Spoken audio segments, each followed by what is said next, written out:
Hey, what is going on, everybody? Welcome to Upkick MMA. No episode number on this one. It's going to be short. Hopefully, I'm going to try and keep it short. We are going to cover Creed 3, starring Michael B. Jordan, Jonathan Majors, and Tessa Thompson. Okay, this will be a spoiler-free review. This is not my MO, but if you do like MMA and you like podcasts about MMA and fight breakdowns, I do all that stuff on my channel, so subscribe so you know when the next video is coming out. Here, we're going to talk about Creed 3. All right. Spoiler-free review, I promise. I'll try. I'll try to keep the spoilers really light. Overall, didn't hate the movie. Thought it was all right. Where do I think it sits in the hierarchy of the Creed films? I think it is definitely the worst of the three. That doesn't mean it's a bad movie, though, because the first two are pretty good. First one's excellent. Love Creed 1. Creed 2 is okay. And this one's also okay. All right. Some missed opportunities. They set some things up in the beginning of the movie, and they try to pay it off by the end of the movie, but I feel like there was a similar storyline in throughout the Rocky movies, especially starting in Rocky 4 and then ending with Rocky Balboa, right? They try to set that similar storyline up with with Michael B. Jordan's character, with Adonis, and they try to pay it off in only one movie, and I feel like that's just not enough time to really build that kind of tension, that kind of emotion. I feel like you need a few more movies for that kind of stuff. It's not to say that like I expect them to drag this out for 5 more movies. It's not what I mean. It's just the way they played it out. I felt like they could have done that, or you could have included, they could have included Rocky. I don't think that's a spoiler. I think that's pretty wide news. But yeah, they could have included him. I feel like that could have added to that side of the story. I feel like Tessa Thompson's character was a little bit overplayed in this one. She had too much of a part, right? There was too much focus on that side of things. I like the other setup, though, that they do with the past and the present. I like that storyline, especially when they first meet again. Oh man, very emotional, well played, well acted. Jonathan Majors does an excellent job. You can feel you can feel the tension. You can feel the pain, and not humility. You can feel the it's not shame. That's not the right word either. You can just the correct emotion, which I can't. I just can't think of right now. You can feel what you're supposed to feel there. And the same from Adonis. Like, you can feel it from him. Damien is the other guy's name in the movie. There's a lot of these moments, these pockets of moments where you feel the emotion, you feel things hit the way they're supposed to, you feel how it was either directed or edited. It really comes across properly on screen. And then there's moments where I feel like the pacing is off, right? They try to cram too much in. They skip, right? It's like going to dinner and then you start out, you have your appetizer, and then they throw steak at you, and then now there's ice cream. It's like, yeah, but there's supposed to be stuff with the steak, right? There's supposed to be stuff with the steak, and then before the ice cream, I'd like some time to like let everything settle, let everything, but you threw it all out there at once. It's like they're trying to give you too much all at once, because like we know the emotional moments, like we know what we're supposed to have. I've seen 7 Rocky movies. I know how this is supposed to go. I've seen the first 2 Creed movies. I know how this is supposed to go. It feels like they were jumping.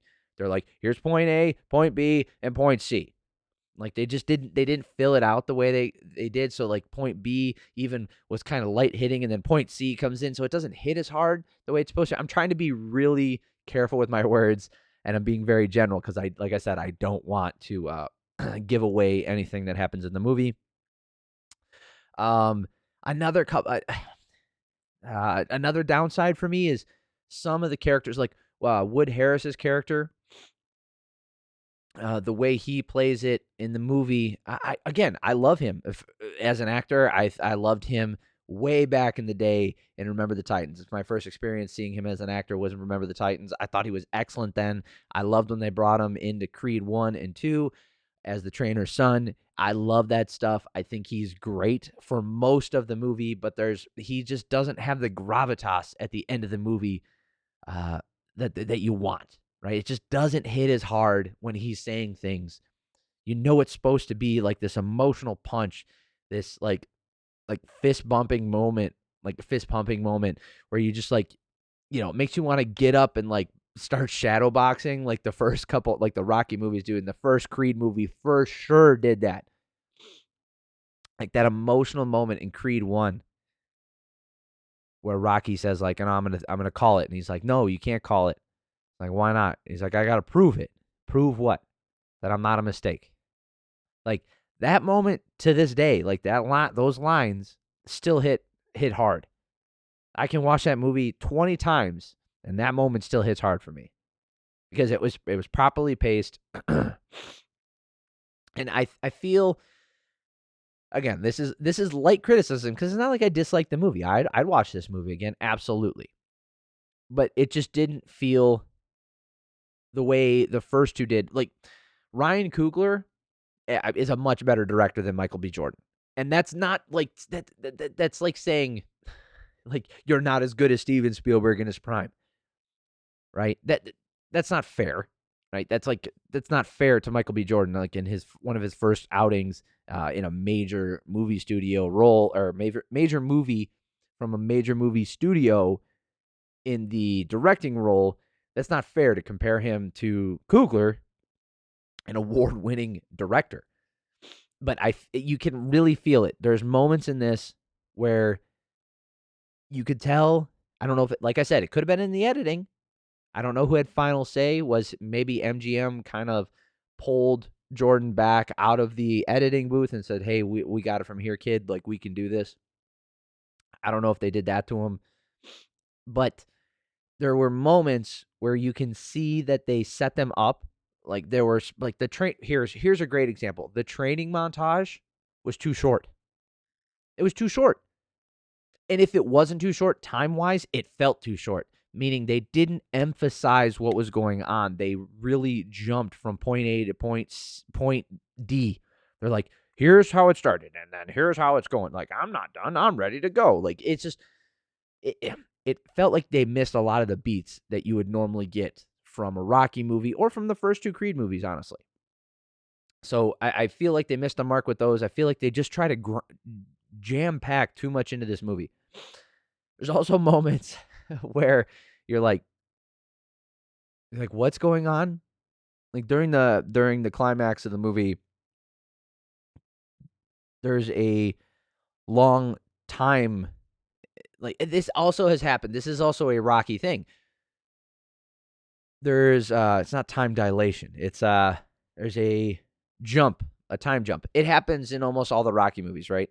Where it'll go from early in the fight to late in the fight and they skip the middle part. That's tried and true. We've seen it. It works. Happened in the first couple Creed movies for sure. It's happened in I could probably go through them, but I don't need to. Multiple of the Rocky movies. Obviously, Rocky 1, 2, 3 did it. 4 did it. 5 didn't really have a lot of boxing in it. Not with Rocky anyway.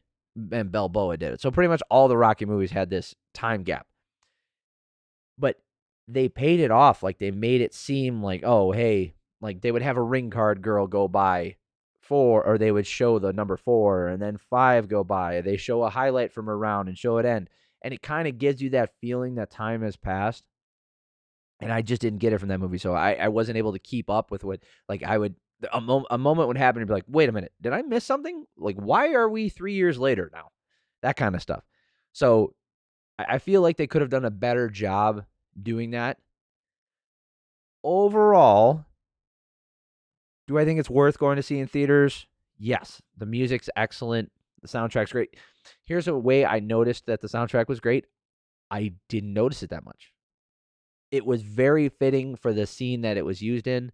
I thought it was great. There was one moment there was a moment during the climax where the soundtrack stood out to me. and I think it's supposed to, obviously, but that's the only one I distinctly remember. Everything else, it kind of just blended in, so it worked really well. I do think it's worth going to see in theaters. Um, out of 10, oh boy, this is gonna sound mean. Nah, let's go out of 5 because I feel like 5 stars, it's better on the rankings. I get a 3 out of 5. Right? It's not a bad movie. I think it's about the same as Creed 2. I think Creed 2 had a little bit more punch because it was drawing on pre-existing characters, where Creed 3 isn't drawing on already known entities that we are familiar with from many past movies in the Rocky series. So that's why I give it a 3 out of 5. I would. This is new to me. Like I said before, I'm going to leave it at that. It was a good movie. 3 out of 5. Not as good as the first one. Not quite as good as the second one, but not bad. Like I said, I normally don't do this kind of stuff. Normally I cover MMA and I do fight breakdowns. So if you're interested in that stuff, subscribe to the channel so you know the next video is coming out. If you are interested in more movie reviews, let me know. If you think I'm terrible at this, also let me know. I'd appreciate that too. All right. Hope you guys have an amazing week. Love y'all.